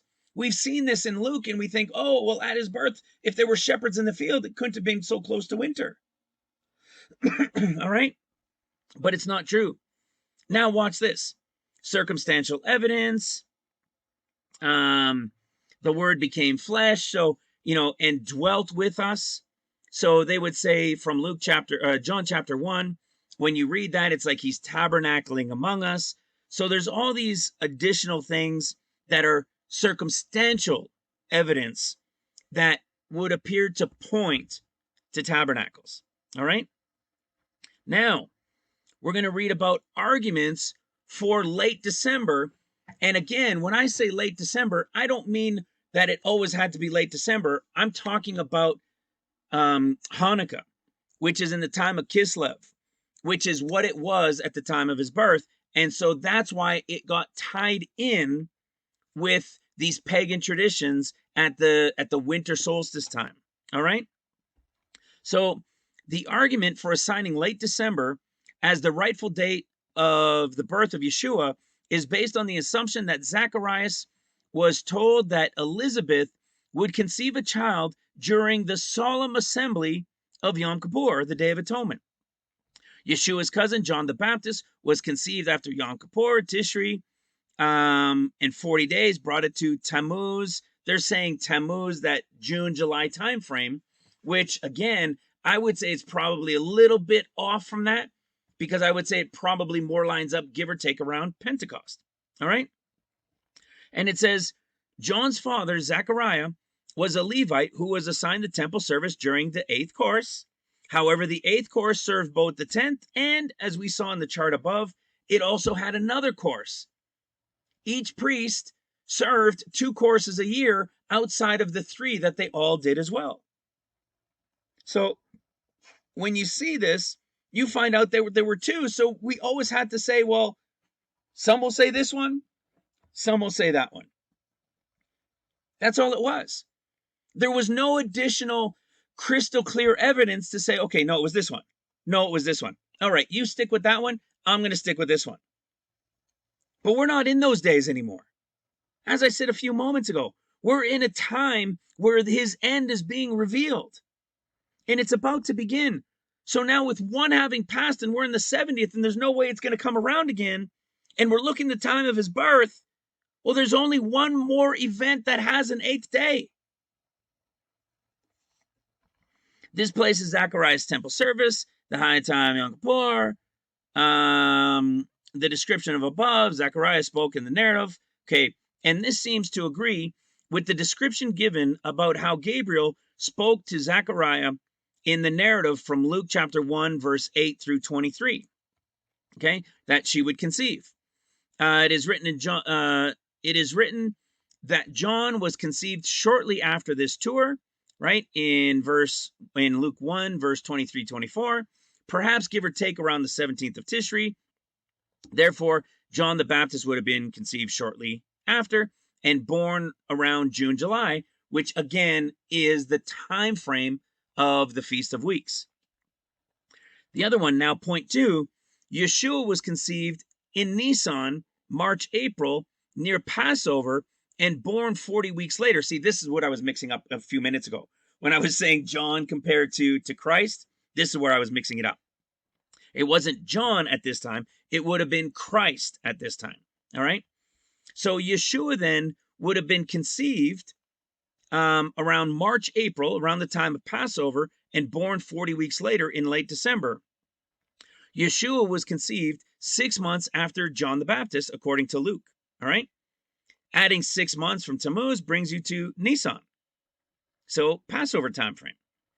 Since Yeshua was born 6 months after John, we add 6 months to John's birthday, and it brings us to, at that time, Tevet, or late December. What it really was is he's saying Tevet because he's trying to connect it always to late December. All right. But we know how it moves with the months. So really what we're talking about is connected from Sivan into Tevet, and it's talking about, as we read earlier, it's talking about Hanukkah, which begins late Sivan, which begins late Kislev, all right, and goes early into Tevet. Now, circumstantial evidence. This is really interesting for this to show Christ being born at Hanukkah. I hadn't seen this before. Church history since the time of the late 1st century. This is very important. This is why I want to bring this part up. Church history since the time of the late 1st century. So we're talking not too far, just a few decades after Christ had died, has attested to a late December birth. Hippolytus in the 2nd century AD argued that this was Christ's birthday. In the 4th century, John Chrysostom argued that December 25th was the correct date. He taught that Zechariah received the message of John's birthday on the Day of Atonement. And John the Baptist was born sometime in June, July. And that the birth of Yeshua took place 6 months later in December or early January. It was it was Hanukkah, brothers and sisters. There was a question about the period of Yeshua's, there was never a question about the period of Yeshua's birth, either in the East or in the West. Only in the recent years was this challenged. All the way back to the late 1st century? All the way through hundreds and 15, 18, 1900 years? It was always understood that, in fact, it was the time of December because he was born at Hanukkah? Starts to make more sense. It's not recent people telling us. We're not just taking the Catholic Church's word for it. There still wasn't the whole Constantine still wasn't all there yet. This is from 1st century. You see? Then you got the 3rd, 4th century. I wish I had read this sooner, man. We could have maybe taken some of the stress of watching at this time off of us. But I know we still want to keep watching this date and the next one and the next one, hoping that it'll be that. But you're seeing now that indeed we can keep watching these dates along the way, and we're not going to suddenly fall asleep. Now we can take the focus off, at least from this ministry, of saying this date, oh, maybe this, oh, what about this? Oh, what if it's a month off? What if it was 2 weeks off? We can still watch those things, but now we can continue to dig and reveal more revelation about him in this time to come. Spend more time digging deeper in him, knowing that as we're watching, what the time frame is that we're really looking for is still a little bit further out. Let's keep going. Early Jewish sources suggest that the sheep, this I talked to you about this a little while ago, that the sheep around Bethlehem were outside year-round. In the normal traffic of shepherds, they moved around and come near Bethlehem from November to March of the year. And then there was a special class for the Levitical ones, right? For the sacrifice. And it says here, it says, the fact that the angels announced the arrival of the perfect sacrificial lamb to these shepherds indicates this. So the fact that the angels in Luke chapter 2 came to meet those shepherds, and he was going to be talking about the birth of this perfect lamb, well, that's what these guys understood, because they were watching over the unblemished lambs for the sacrifices. Remember, they were doing them weekly. It goes on here. Alfred, I'll leave the last name. Alfred, a Messianic Jew, wrote, there is no adequate reason for questioning the historical accuracy of this date. The objections generally made rest on the grounds which seem to be historically unattainable. And why, guys? Why? For me, I could say tabernacles. Tabernacling among us. It was the 8th day. There's a circumcision. But we forgot that there is another 8th day. And it was another type of tabernacles, but it was for the Jews. He goes on to write, Alfred goes on to write that an early Aramaic source document called the Scroll of Fasts, which included additional commentary from medieval Hebrew called Sholium, may refer to the 10th of Tevet as the day of Yeshua's birth, sometime during late December on our Gregorian calendars.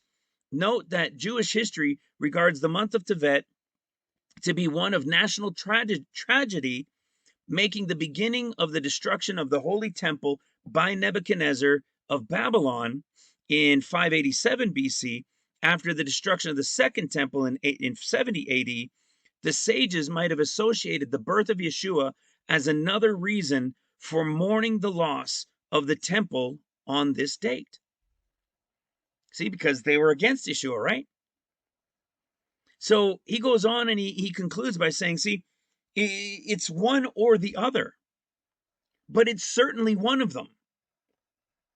And I am telling you, we have understood, brothers and sisters, that Luke chapter 9 is correct. That we have understood that about in 8 days is when he comes, at about in 8 days for his 40 days. We have understood that it's 40 days as Jonah, it's 40 days as the craziness from Noah. And that the 40 days, as we've been teaching, are connected to the when of his birth. Now, we can discern and understand that because this time has passed, there's only one option left. There's only one option left. And if November is Nieve or 9 until, what was it, Pope Gregory for the Gregorian calendar changed it. You guys remember that? We used to teach on this 2-3 years ago, that the Gregorian calendar and the reason for April Fools was because the French cut out fish symbols and stuck them on the backs of country folk that didn't know that the Pope had changed the beginning of the year from April, late March into April, and changed it to the middle of winter. And so they shamed people. Sound familiar? They shamed the population into changing to the beginning of the year, January 1st. The most ridiculous thing to have it in the middle of winter. When forever it was always at the time of spring. This is why you have September as 7, October as 8, November as 9, December as 10. That's what it was about, because they switched it. So if November is 9 and it begins at the evening of the 28th, oh my goodness. There it is again, isn't it? There it is again, 9/28. And so what does this make this? Well, according to the Lord, this becomes what? Well, according to the revelation, that 2 months were off because he's running from the ox, from Taurus. 2 months later puts us where? In Kislev. And we know that Christ's 40 days begin at his birth, which means somewhere around, give or take, late here in November is the escape of the bride of Christ. This is our time frame here, brothers and sisters. And isn't it interesting that 70 days from the explosion of La Palma, 70 days equals 9/28? That's pretty wild. That's pretty wild. 70? And we're talking about this being our escape time and the time when Christ then begins his 40 days? You see, brothers and sisters, as we've shared so much of this in the past, remember our brother Enoch, our dear brother that we strive to be and we want to be like Enoch was? Many of you will remember this. We have our sister in Edmonton. She really sticks out to me, Maxine, because when I spoke about this, maybe, I don't know if I did it last year, but certainly the year before, and we were looking at all these things, what is the significance of 365 to Enoch? There must have been some sort of significance to why 365 years, when we know in so many things that years have a reference to days and days to years. We've shown that in this ministry like there's no tomorrow. So there's something connected to Enoch and the 365th day according to Enoch with the Father. So when we look at Enoch, it's not a mystery, right? What is his name? Hanuk, which is what? His name is the portion of the meaning for Hanukkah. Okay? His name is a portion of Hanukkah.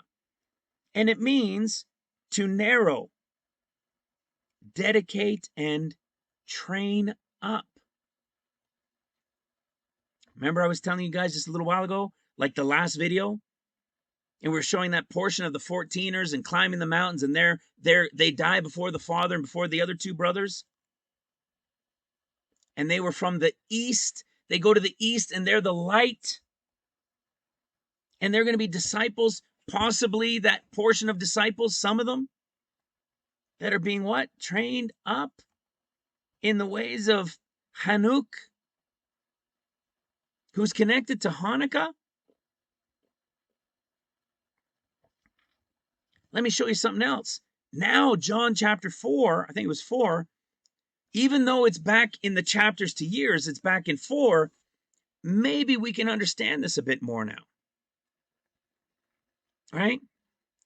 When he says, say you not there are yet 4 months, then cometh the harvest? Behold, I say unto you, lift up your eyes and look on the fields, for they are white, already to harvest. Right? Luke, white, Luke. They are already, Luke, ready to harvest. So if you went right? All of December, January, February, end of March, early April. Harvest time. So maybe this is that connection. But let's go into Hebrews 11, where we started some of this, and look at this connection again with Enoch. Okay, Enoch, Hanuk, right? Hanukkah, there's the initiated, takes us back there.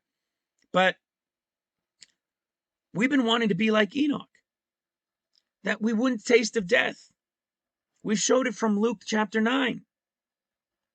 Right? We know that he is a rewarder of those who diligently seek him. Okay? We know that he is connected to the escape of the bride of Christ. Well, it turns out that yesterday, oh no, it was probably a couple days ago, maybe 2 or 3 days ago, this struck me this morning, late this morning, as this was coming back to me again, and I was saying, well, wait a second. We also had our brother, one of our brothers, Jared, in the forum sent me a private message 2-3 days ago, and we were all excited because he said, brother, he said, when we look at Enoch, because we know we want to be like Enoch. When was Enoch taken? Let's go look at the book of Jasher again, because the book of Jasher tells the story of Enoch. And the story of Enoch was he was taken on the 7th day. And we're like, because I think he had sent it to me on the 28th. And then they were looking for him and those that were with him on the 8th day. And we were like, excited, but maybe thinking, maybe because of the moon, we're a couple days out. Well, I suddenly realized this morning, because of what? I suddenly realized of something that was in the book of Jasher about Enoch. And the reason I got excited was because just like a couple of the other brothers knew that something was going to come about from Luke 21 verse 11, that piece of scripture that said before that the winters would be crazy. They knew there was going to be a video brewing, and I was too upset. I was like, no, nothing's coming. Maybe I'll just add it into another video. But what ended up brewing the following morning, this morning, was everything I'm telling you today. And it dawned on me that this piece of revelation that wasn't written in the KJV, even though the KJV is the most reliable and the greatest Bible on the planet, and we've proven it because of the open books. We've proven it by all the open books, by the revelation of the Gospels, the 14 years, all of it. But there was this one little piece. And while I had been upset and crying out to the Lord, I got that one little piece. And I thought, great, that gives us till before winter. So at least we have some hope there. And I left it at that. And then I started looking into it later that night, saying, well, maybe I'll look into it. And then I threw it all away because I thought, no, it's going to relate to the end, the 14th year. And then this morning, I said, well, wait a second. And I started putting it all together again, like I told you. And then I said, wait a second. Our brother Jared sent me a message the other day about the book of Jasher. And some people, so those that maybe aren't as depth, they might say, well, the book of Jasher, you can't use the apocryphal book of Jasher. Are you sure about that? Why not? It's right here in the Bible. In Joshua chapter 10 verse 13. And the sun stood still and the moon stayed until the people had avenged themselves upon their enemies. Is not this written in the book of Jasher? Hello. So we have reference to the book of Jasher, just like we've had reference to the book of Enoch, right? So we can go to the book of Jasher and we can have a look at what the book of Jasher says. Well, when I was talking with our brother through just messages, we saw the number of days.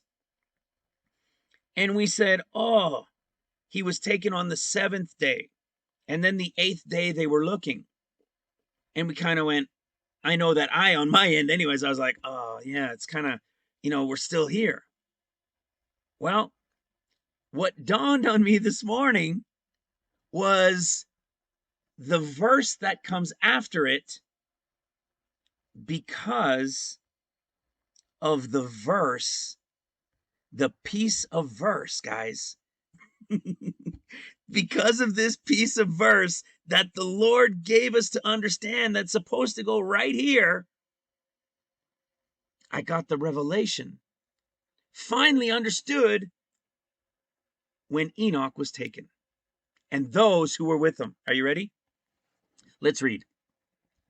Starting in it's chapter 3, verse 30. We're starting at. And Enoch then again ordered a voice to be proclaimed, saying, where is the man who delights to know the ways of the Lord his God? Let him come this day to Enoch before he is taken from us. And all the sons of men assembled and came to Enoch that day.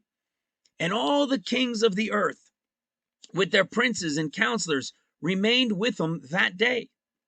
And Enoch then taught the sons of men wisdom and knowledge, and gave them divine instruction. And he bade them serve the Lord and walk in his ways all the days of your lives. And he continued to make peace among them. And it was after this that he rose up and rode on the horse, and he went farther, and all the sons of men went after him, about 800,000 men, and they went with him a day's journey. And the second day he said to them, return home to your tents. Why will you go? Perhaps you may die. And some of them left him. Some of them went from him. And those that remained went with him a 6 days journey further. Okay. And Enoch said to them every day, return to your tents in case you die. But they were not willing to return, and they went with him. And on the 6th day, some of the men remained and clung to him. And they said to him, we will go with thee to the place where you're going. As the Lord lives, death only shall separate us. Kind of like what we're saying, right? We're going to keep going. We're going to continue. We're going to seek after you, Lord. We are understanding these things, and we will go right to the end. Nothing's going to separate us. And then he says, and they urged him so much to go with them that he ceased speaking to them and telling them every day, right? Go and return and so forth. And then what happens? Out of nowhere, 6 days had passed, and out of nowhere, in verse 36, it seems like it's out of nowhere. When the kings returned, they caused a census to be taken in order to know the number of remaining men that went with Enoch. Did you hear that? We've talked about this in the past, this census that was taken. And it was upon the 7th day that Enoch ascended into heaven in a whirlwind with horses and chariots of fire. This is where I went with Jared commenting back and forth. And we thought, well, it's already passed. It was tabernacles. We missed it. And it says, and on the 8th day. So clearly, this was tabernacles. So it jumps from saying, and it was at the end of 6 days. So he stopped asking them and urging them to go home all the time, because he realized they were going to continue to follow him no matter what. But there was a whole group, remember? There was a group of them that did leave at the beginning. And when they get back, they end up calling for a census to find out how many left with Enoch. And not just left and went with Enoch, but how many were taken? How many vanished with Enoch? And if you guys remember this, remember Luke in order? Remember Luke in order? This is the escape of the bride of Christ we were showing you earlier. Blessed be the Lord God of Israel, for he hath visited and redeemed his people. And then you had what? Then you had now the Lord, the day spring, coming to give light to them that sit in darkness. So you've got now the escape that happened. And then what? You come to chapter 2 and we see what? Now a decree goes out from Caesar that all the world should be taxed. It means enrolled. Do you know what it means? It means a census. It's an enrollment. It's a counting of the people. So just like Enoch, we had an autograph. See, people had to come and sign and enroll. You see? It was a census. This wasn't a tax. This wasn't a tax. It was a census to find out how many people they were going to tax. Okay? It was for tax purposes, but it was a census. And here we are showing that it's an escape, then a census to find out what? Well, we know the type and shadow of the end of days. This is a census to find out how many people vanished. And once you find out how many people vanished, what do you have? Then you have Mary at the time of being espoused, it talks about his espoused wife, who's now bringing forth the Son of Man. Well, we've shared this in the book as well. The day of his espousals.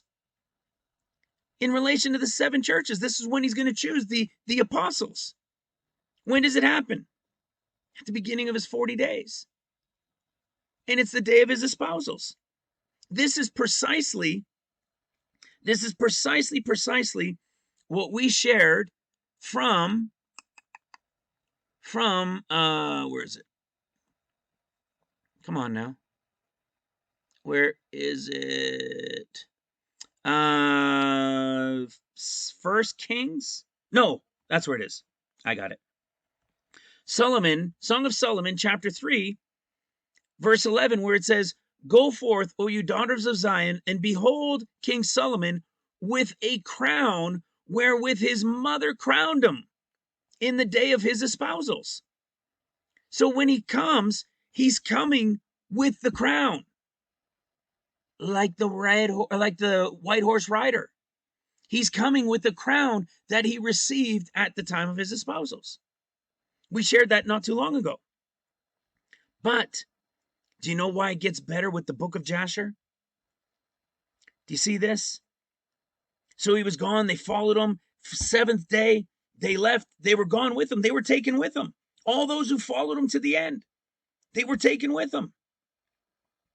And it says, and on the 8th day, all the kings that had been with Enoch sent to bring back the number of men that were with Enoch in the place from which he had ascended into heaven. Are you guys ready for this? I already knew this part. I looked at this part. This is what Jared and I were talking about. We had already understood it. You know where I'm going? If you guys know the book, you know where I'm going. Because I got to bring this up again. Let me just set it up. And I'm coming to the end. This is the big bang reveal. Remember this verse? Because it would be before winter was the clue.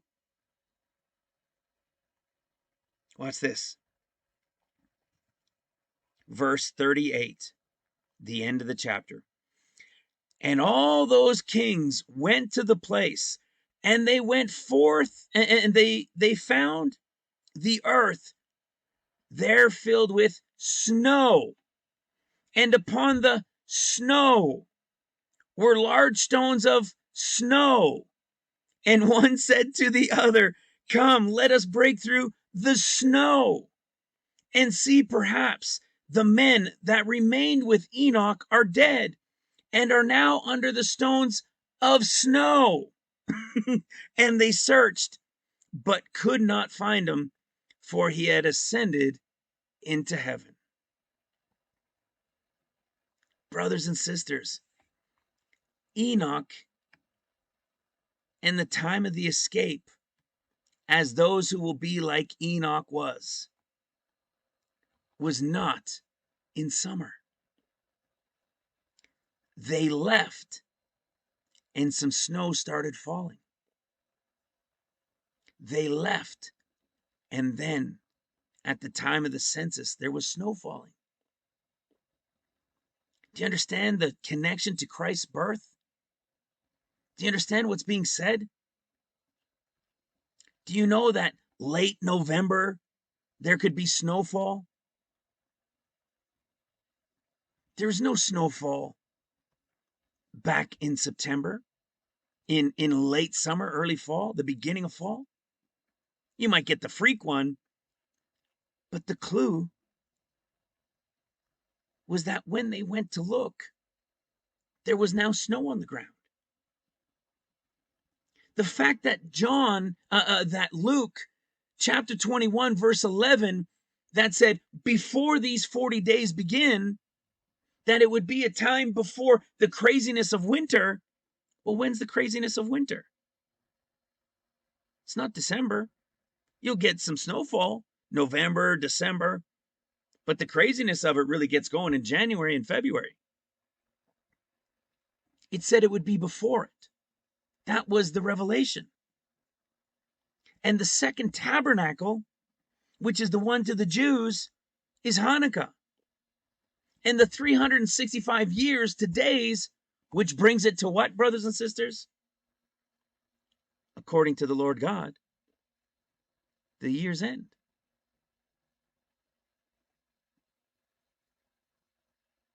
Did you catch all that? It was always understood until recently. I know I had just said, forget this, man, everything that I was learning, because it's pagan, and it's true. There was so much pagan twisted in, but the church initially did it so that they could attract more pagans to come to Christ. That's what it was about. But we know the Catholic Church and how things got twisted and all that. We get that. All right? But it was always understood that it was at that time because he was born during the feast of Hanukkah. That's why Luke said in chapter 1 that light came into darkness. That's why John chapter 8, after being before the bride, he comes as light in darkness. He's not tabernacling with them. He's not tabernacling with them during tribulation. He will tabernacle with them at the end. So as not exciting, but exciting. You see what I'm saying? This is why I was saying it's a combination of both. Or like, oh, we're right here, September 30th. Could it be we wait to here or to here or to here or maybe over to here? You can, and you can have hope in it.